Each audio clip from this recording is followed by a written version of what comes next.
YCP 5 ఏళ్ల ప్రభుత్వ హయాంలో తిరుమల తిరుపతి దేవస్థానాన్ని పూర్తిగా భ్రష్టు పట్టించారని జనసేన కాకినాడ జిల్లా అధ్యక్షులు జిల్లా కేంద్ర సహకార బ్యాంక్ చైర్మన్ తుమ్మల బాబు ఆరోపించారు. పూర్తి పారదర్శకంగా ప్రభుత్వ విచారణ జరిపిస్తే దీన్ని ఇప్పుడు ఆ పార్టీ నేతలు రాజకీయం చేస్తున్నారని ఆరోపించారు.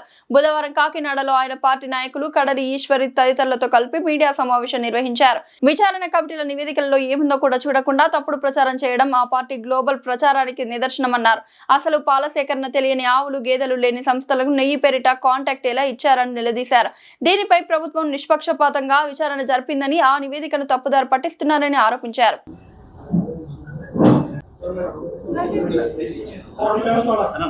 నమస్తే అన్న. దావాసం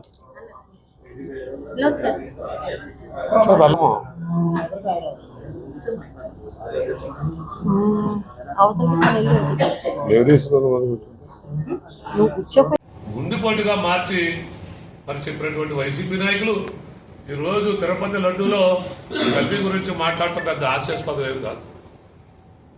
మరి ఇది ముమ్మాటికి తిరుపతి లడ్డూలో అనేటువంటి ఒక కెమికల్, అలాగే లాక్టిక్ యాసిడ్ అనేటువంటి ఒక కెమికల్, బీటా కెరోటిన్ అనేటువంటిది, ఎసిడిటీ యాసిడ్, ఇవన్నీ కలిపి ఒక నేతి రూపంగా తయారు చేసి ఈరోజు కాకినాడ జిల్లాలో జనసేన పార్టీ జిల్లా అధ్యక్షుడిగా ఈరోజు ఈ ప్రెస్ మీట్ నిర్వహించడానికి ముఖ్య కారణం ఏదైతే తిరుమల తిరుపతి దేవస్థానంలో వైసీపీ ప్రభుత్వ పాలనలో తిరుపతి లడ్డూలో జరిగినటువంటి కల్తీ మీద ఈరోజు మాట్లాడడానికి ఈ ప్రెస్ మీట్ ఏర్పాటు చేసుకోవడం జరిగింది. ముఖ్యంగా ఏదైతే మన అందరి ఆరాధ్య దైవం తిరుపతి వెంకటేశ్వర స్వామి ఉన్నారో ఆ తిరుమల లడ్డూ ప్రసాదం కోసం వైసీపీ హయాంలో నెయ్యి సరఫరా కాంట్రాక్ట్లో తీవ్ర అవినీతి అధర్మ చర్యలు కూడా చోటు చేసుకున్నటువంటి సంగతి మీ అందరికీ తెలుసు. అలాగే అసలు ఆవులు కానీ డైరీ వ్యాపారం కానీ లేని కంపెనీలకు ఆవు నెయ్యి సరఫరా కాంట్రాక్ట్లు కట్టబెట్టడం జరిగింది. ఆ సంస్థలకు కనీసం పాలు సేకరించే వ్యాపారం కూడా లేకుండా నిబంధనలు మార్చి కొన్ని సంస్థలకు అప్పానంగా ఈ కాంట్రాక్ట్లు కట్టబెట్టినటువంటి సంగతి మీ అందరికీ తెలుసు. అసలు ఆవు కానీ పాలు కానీ పెరుగు కానీ వెన్న లేకుండా 60 లక్షల లీటర్లు కల్తీ నెయ్యి సరఫరాకి వైసీపీ పాలకులు ఆ రోజు పెద్ద కుట్ర చేసి ప్రతి నేతి చొక్కలో కూడా కల్తీ జరిగినటువంటి విషయం. అలాగే కెమికల్స్తో నేతిని తయారు చేసి ఆ నేతికి ఒక నేతి వాసన వచ్చేలాగా కెమికల్స్ను వినియోగించి ఆ తిరుపతి లడ్డూ ప్రసాదంలో కలిపి భక్తులు అందరి యొక్క మనోభావాలను దెబ్బతీసే విధంగా వైసీపీ నాయకులు చేయటమే కాకుండా నిస్సిగ్గుగా మళ్ళీ తిరిగి దొంగ అన్నట్టు వారు ఎవరైతే మరి ఈరోజు పవన్ కళ్యాణ్ గారు ఉన్నారో ఎక్కడ అవినీతి జరిగినా అధర్మం జరిగినా ప్రశ్నించే గొంతుకు ఏదైతే ఉందో పవన్ కళ్యాణ్ గారు ఈ రాష్ట్రంలో వారు ఈ తిరుపతి లడ్డూ ప్రసాదం మీద జరిగినటువంటి కల్తీ గురించి మాట్లాడితే మరి తిరిగి కొంతమంది వైసీపీ నాయకులు పవన్ కళ్యాణ్ గారిని తప్పుపట్టే పరిస్థితిలో ఉన్నారంటే వారు ఈ ప్రజలకి ఏ విధమైనటువంటి మెసేజ్ పాస్ చేయాలనుకుంటున్నారో అనేటువంటిది వైసీపీ నాయకులు ఈ సందర్భంగా అడుగుతూ ఉన్నాం. అలాగే ఏదైతే ఈ కల్తీ ఉందో ఈ కల్తీలో మోనోగ్లిజరైడ్స్ అనేటువంటి ఒక కెమికల్, అలాగే లాక్టిక్ యాసిడ్ అనేటువంటి ఒక కెమికల్, బీటా కెరోటిన్ అనేటువంటిది, ఎసిడిటీ యాసిడ్ ఇవన్నీ కలిపి ఒక నేతి రూపంగా తయారు చేసి దాంతో లడ్డూల్ని సప్లై చేయడం జరిగింది. అలాగే ఈరోజు జంతు కొవ్వుతో వాళ్ళు అంటా ఉన్నారు, జంతు కొవ్వు లేదనేటువంటిది మాకు ఎన్డీడీబీ చెప్పింది, సిట్టు విచారణలో తేలింది అనేటువంటిది వైసీపీ నాయకులు వాదన. ఇది మోనోగ్లిజరైడ్స్ అనేటువంటిది తయారవడానికే దానికి మూల పదార్థం జంతు కొవ్వు ఉంటేనే మోనోగ్లిజరైడ్స్ అనేటువంటిది తయారవుతుంది. ఈ జంతు కొవ్వుని ఒక 200 నుంచి 250 డిగ్రీలు సెంటిగ్రేడ్ హీట్ చేస్తేనే ఈ మోనోగ్లిజరైడ్స్ తయారవుతుందనేటువంటిది కూడా వైసీపీ నాయకులకి ఈ సందర్భంగా తెలియజేస్తా ఉన్నా. మరి ఏదైతే ఈరోజు వైసీపీ పాలనలో సకల శాఖా మంత్రిగా ఉన్నటువంటి సజ్జల రామకృష్ణారెడ్డి ఎవరైతే ఉన్నారో వారు చెప్తా ఉన్నారు, కల్తీ అనేటువంటిది సహజమే అని చెప్తా ఉన్నారంటే మరి అందరూ మరి అంటే ఏదైతే హిందూ భక్తులు కానీ లేకపోతే ఆంధ్ర రాష్ట్ర ప్రజలే కాకుండా దేశవ్యాప్తంగా ఉన్నటువంటి ఆ ఏడుకొండల వెంకన్న స్వామి భక్తులలో చైతన్యం లేదని వారు ఎలా మాట్లాడుతూ ఉన్నారా, లేకపోతే ఎవరో ఎదురు ప్రశ్నించరనేటువంటిది కల్తీ సహజమని సజ్జల రామకృష్ణారెడ్డి మాట్లాడుతూ ఉన్నారో దీనికి మరి వైసీపీలో ఎవరైతే మరి ప్రెస్ మీట్లు పెట్టి మాట్లాడుతూ ఉన్నారో వారు సమాధానం చెప్పాలనేటువంటిది మేము గట్టిగా డిమాండ్ చేస్తూ ఉన్నాం.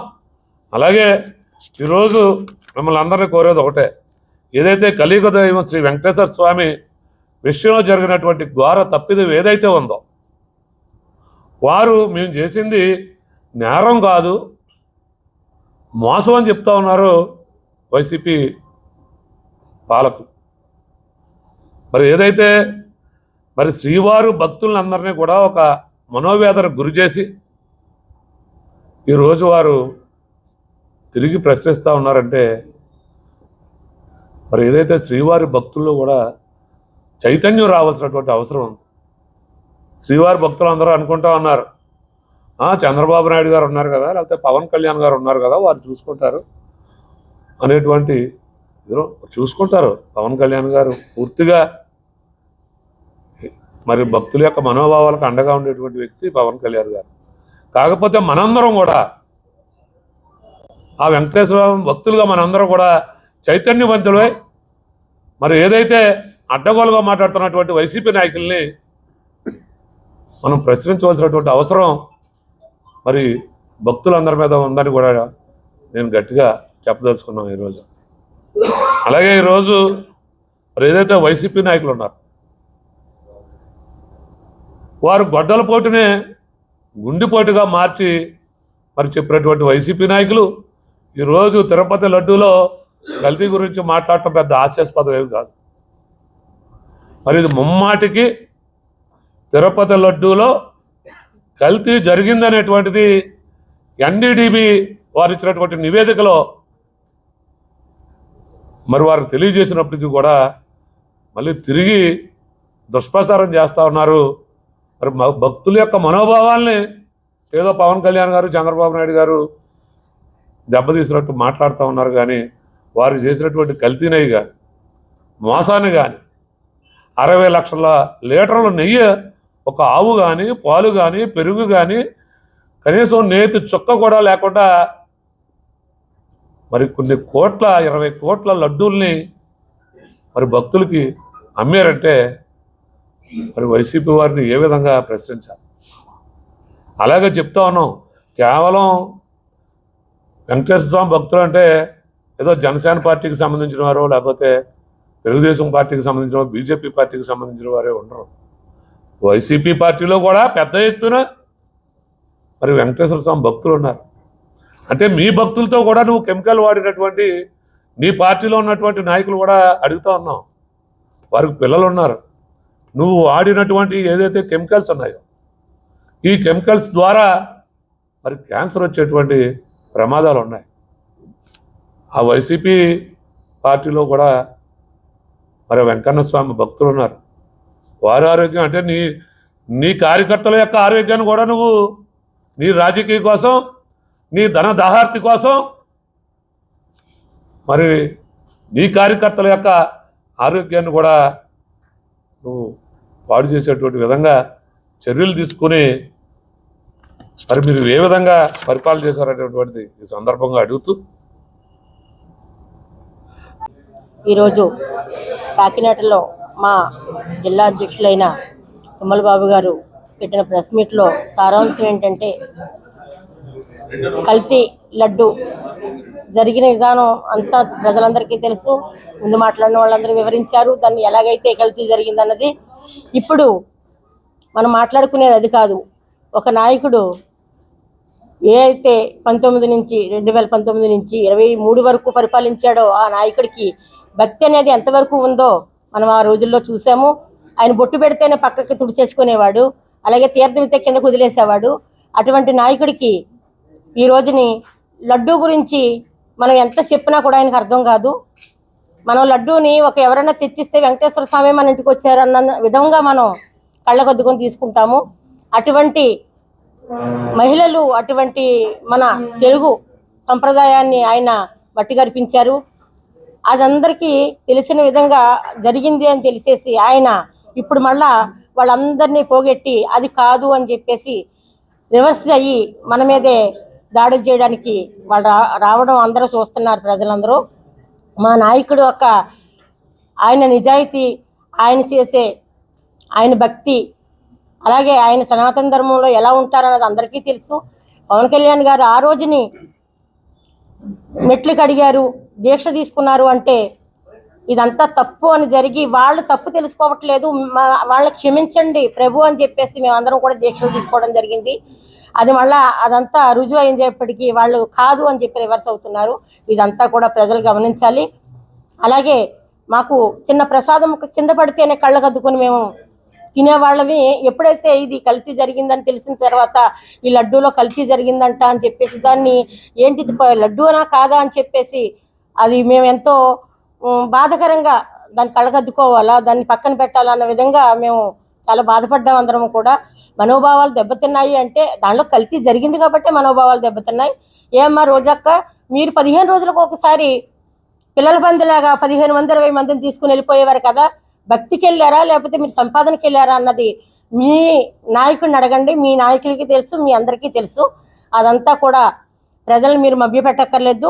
మా అధినాయకుడు ఏది చేసినా సరే నిజాయితీ ఉంటుంది అందులో, అది అందరికీ తెలుసు. కాబట్టి మీరు ఇప్పటికైనా మీరు తెలుసుకొని మీరు ఆ ప్రజలకు చెప్పక్కర్లేదు, ఆ వెంకటేశ్వర స్వామికైనా క్షమాపణలు చెప్పుకుని లెంపలు వేసుకోండి అని చెప్పేసి మనస్ఫూర్తిగా తెలియజేసుకుంటామండి. అందరికీ నమస్కారం అండి. నా పేరు పెట్టా జానకి రామారావు, జనసేన పార్టీ సీనియర్ నాయకుడిని. ఈరోజు ఆంధ్రప్రదేశ్లో 2019లో వైసీపీ గవర్నమెంట్ అధికారంలోకి వచ్చిన తర్వాత 2024 అధికారంలో దిగిపోయే వరకు ఈ రాష్ట్రంలోనే కాదు, ఈ దేశంలోనే కాదు, ప్రపంచ దేశాల్లో ఏంటంటే ముఖ్యమైన మరి దేవాలయాల్లో తిరుపతి దేవస్థానం చాలా ప్రాముఖ్యతమైన దేవస్థానం.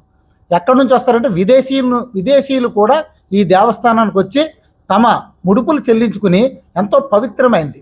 మన రాష్ట్రాల్లో, తెలుగు రాష్ట్రాలే కాదు ప్రపంచ దేశాల్లో కూడా శ్రీవారు అంటే అంత అటువంటి దేవాలయాల్లో మరి ఏదైతే ఈ 5 సంవత్సరాల్లో 1,61,00,000 లీటర్లో నెయ్యి కొనుగోలు చేశారో అందులో 60 లక్షల లీటర్లో మరి కల్తీ జరిగిందని ఈవేళ సిట్టు 14 పేజీల నివేదికని వీళ్ళ చదవకుండా ఈవేళ ప్రసాదాలు ఏదో చేతిలో పెట్టుకుని బొమ్మలాట ఆడడం ఎంతవరకు న్యాయం? ఈవేళ వైసీపీ గవర్నమెంటు ఎప్పుడైనా సరే గతంలో కూడా చూడండి, ఏదైనా ఒక పొరపాటు చేసినప్పుడు దాన్ని కప్పుపుచ్చుకోవడానికి ఇంకో పెద్ద పొరపాటు చేసేవారు, ఎందుకంటే దీన్ని డైవర్ట్ చేసే పాలిటిక్స్. ఇప్పుడు కూడా ఈ తిరుపతి దేవస్థానం సిట్టు నివేదికని ఇప్పుడు ఇచ్చి దాన్ని మళ్ళీ క్యాబినెట్ కూడా దీన్ని తీసుకుని దీన్ని ముందు తీసుకెళ్తున్నప్పుడు దీన్ని డైవర్ట్ చేయడం కోసం ఈవేళ ఒక వ్యక్తులతోటి దూషణలతోటి మరి అంబటి రాంబాబు అనే వ్యక్తిని దింపి ఈవేళ ఒక ముఖ్యమంత్రిని, సాక్షాత్తు ముఖ్యమంత్రిని మరి అనరాని మాటలతోటి లకారాలతోటి మాట్లాడితే మళ్ళీ దాన్ని సబ్జెక్టు డైవర్ట్ చేసి ఏదైతే ఈ తిరుపతి దేవస్థానం ఈ కల్తీ నెయ్యి విషయాన్ని డైవర్ట్ చేసి దీన్ని మళ్ళీ ఒక రాజకీయ నాయకుడిని మళ్ళీ అక్కడి నుంచి దీన్ని ఒక కులానికి ఆపాదించడానికి ఈవేళ ఈ రాష్ట్ర ప్రభుత్వం మీద కుట్ర చేయడానికి కోసం వైసీపీ గవర్నమెంట్ చేస్తుందని, ఇటువంటి ఎన్నటిని మేము ఈ కూటమి ప్రభుత్వంలో పవన్ కళ్యాణ్ గారి నాయకత్వంలో వీళ్ళ ఆటలు సాగవని వీళ్ళందరికీ మరి ప్రజా కోర్టులో మళ్ళీ ఏదైతే 151 నుంచి 11కు వచ్చారో మళ్ళీ అదే ప్రజా కోర్టులో పెట్టి వీళ్ళని జీరో స్థాయికి తీసుకురావడానికి పవన్ కళ్యాణ్ గారు కృతనిశ్చయంతో ఉన్నారు. దీనికి ఎన్డీఏ గవర్నమెంట్ కూడా పూర్తి మద్దతు ఉంటుందని తెలియజేసుకుంటూ మరి ఈ అవకాశం కల్పించినటువంటి మా జిల్లా అధ్యక్షులు తుమ్మల రామస్వామి బాబు గారికి నా ప్రత్యేక కృతజ్ఞతలు తెలియజేసుకుంటున్నాను. థ్యాంక్ యూ అండి. నమస్కారం. నా పేరు ప్రసింగ్ ఆదినారాయణ. నేను జనసేన పార్టీ ఉమ్మడి తూర్పుగోదావరి జిల్లా పూర్వ కోఆర్డినేటర్ని. ముఖ్యంగా ఈ కల్తీ నెయ్యి మీద జగన్ అండ్కో ఒక రకమైన బూటక ప్రసారం చేస్తుంది. దాంట్లో భాగంగా ఈవేళ జనసేన కాకినాడ జిల్లా ఆధ్వర్యంలో ఈ ప్రెస్ మీట్ పెట్టి ఇక్కడ మీ అందరికీ వివరించడం జరుగుతుంది. ముఖ్యంగా సోదరుడు ఒక విషయాన్ని లేవనెత్తారు. మొన్న పవన్ కళ్యాణ్ గారు చెప్పిన దానికే ఈవేళ ప్రెస్ మీట్ మీరు ఏర్పాటు చేశారు అన్నది. ఎందుకంటే అంతకుముందే మా ఎమ్మెల్యేలు, మా మంత్రులు అందరూ కూడా ప్రెస్ మీట్ పెట్టి దీని మీద ఇంచుమించు ఒక నెల రోజుల నుంచి కూడా దీన్ని ఖండించడం జరుగుతుంది. దీన్ని గ్లోబల్ ప్రసారం కింద వైసీపీ వాళ్ళు గ్రామానికి కూడా తీసుకెళ్లాలన్న ఉద్దేశంతో దీన్ని చేస్తున్నారు. దాంట్లో భాగంగా కొంతమంది అచ్చోసిన ఆంబోతులను కూడా తయారు చేసి ఒక రాష్ట్ర ముఖ్యమంత్రిని తిట్టి స్థాయికి ఆయన తీసుకొచ్చారంటే ఈవేళ ప్రజాస్వామ్యం ఏ విధంగా ఉందో మీరు అందరూ కూడా అర్థం చేసుకోవాల్సిన ఆవశ్యకత ఉంది. ఎందుకంటే ప్రజాస్వామ్య పరిరక్షణే ధ్యేయంగా పవన్ కళ్యాణ్ గారు జనసేన పార్టీని స్థాపించడం జరిగింది. దాంట్లో ఆయన 2 చోట్ల ఓడిపోయినప్పటికీ ఆయన నిలబడి ఈ ప్రజల్లో ఒక మార్పు తీసుకురావాలన్న ఉద్దేశంతో ఈ పార్టీని మళ్ళీ అధికారంలోకి తీసుకురావడానికి, ఈ కూటమి ప్రభుత్వాన్ని ఏర్పడడానికి ఆయన ఎంతో కృషి చేయడం జరిగింది. దాంట్లో భాగంగా ఆయన అన్ని రకాలుగా కూడా కోట్లాది రూపాయలు ఆస్తిని, అదేవిధంగా ఆయన అన్ని సుఖాలని కూడా వదులుకుని ఈరోజు ఈ జనసేన పార్టీని స్థాపించి దీని మీద పనిచేయడం జరుగుతుంది. ముఖ్యంగా ఈ లడ్డూ విషయంలో కూడా పవన్ కళ్యాణ్ గారు పదవి చేపట్టిన కాటి నుంచి కూడా సనాతన ధర్మంలో భాగంగా ఆయన అనేక కార్యక్రమాలు చేయడం జరుగుతుంది. ఎందుకంటే మొన్నే పవన్ కళ్యాణ్ గారు ఆ మీటింగ్లో ముఖ్యంగా మనం దీన్ని ప్రజల్లో లడ్డూ విషయం మనం ప్రజల్లోకి తీసుకెళ్ళవలసిన అవసరం ఎంతైనా ఉందని ఆయన చెప్పడం జరిగింది.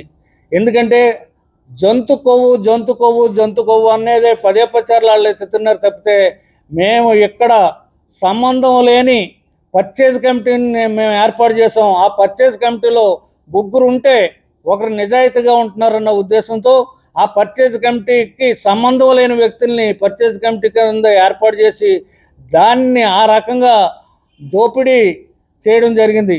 ఈరోజు తిరుపతి లడ్డూ విషయంలో ఖచ్చితంగా దోపిడీ జరిగింది. ఎందుకంటే జగన్మోహన్ రెడ్డి ఈ ప్రకృతి వనరులందరినీ కూడా అన్నీ కూడా ఏ రకంగా దోషిస్తున్నారన్నది ప్రతి ఒక్కరికి కూడా తెలిసిన విషయమే.